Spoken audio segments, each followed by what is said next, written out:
օրվա թեման կյանքը հունիսի 7-ից հետո ներկայացնեմ իմ հյուրերին Սաթիկ Սեյրանյան, ժուրնալիստների միության նախագահ, 168 ռամ կայքի գլխավոր խմբագիր, Սուրեն Սուրենյաց, դեմոկրատական այլընտրանք կուսակցության նախագահ, Էլինար Վարդանյան, այլընտրանքային նախագծեր խմբի համահիմնադիր ազգային ժողովի պատգամավոր, Մենուա Սողոմոնյան, Հայաքվեն նախաձեռնության խորհրդի անդամ։ Եթե դժվար ներկայացրեցի,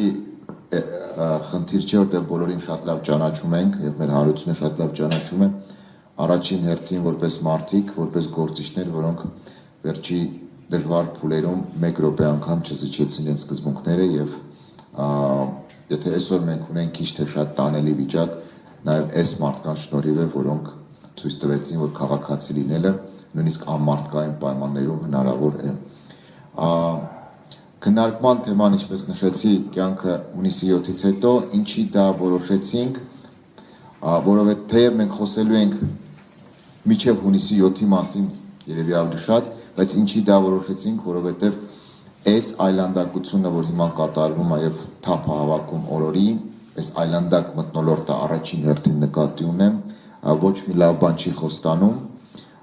եւ շատերից պահանջելու է լինել ավելի ճկուն, ավելի պինդ, ավելի սկզբունքային։ Ակնհայտ է, որ իշխանությունը որոշել այս վերջի 2.5-3 ամիսը առաջնորդվել ամեն օր նոր այլանդակություն տրամաբանության մեջ, որովհետեւ նա պարտվում է թե ծրագրային պայքարում, թե ստրատեգիական պլանավորման Հայաստանի այդ process-ում, որովհետեւ իր իսկ գցած իրականությունից, իր իսկ գցած փոսից դուրս գալու համար այստեղ ահռելի ինտելեկտուալ եւ մարդկային ռեսուրս է պահանջվում եւ լայն ընդդիմադիր, հավաքական ընդդիմադիր դաշտը, ես նկատի չունեմ նրանց, ովքեր ոչ միայն նրանց, ովքեր մասնակցում են ընտրություններին, այլև լայն ընդդիմությունը իմ հասկացողությամբ բոլոր այն մարդիկ են, ովքեր մերժում են այս իրականությունը եւ իշխանությունը պարտվում է այդ պայքարում, առաջին հերթին ծրագրային եւ պետության ստրատեգիական պլանավորման պայքարում։ Հետևաբար նա օգտագործում է երկու մարտավարական զենք՝ այլանդակություն եւ սուտ։ Եվ երեկվա դեպքը կարծում եմ մեր բանախոսներն էլ կնշեն, շատ խորքային բան տեղի ունեցավ եւ դա ցույց է տալիս ինչերի մենք կարող ենք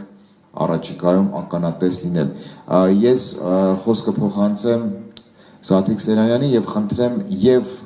որոշակի վերլուծություն իսկապես ինչ փուլում ենք եւ իր պրոգնոզը դեպի ուր ենք գնում եւ իր խորհուրդները ինչ անենք, որ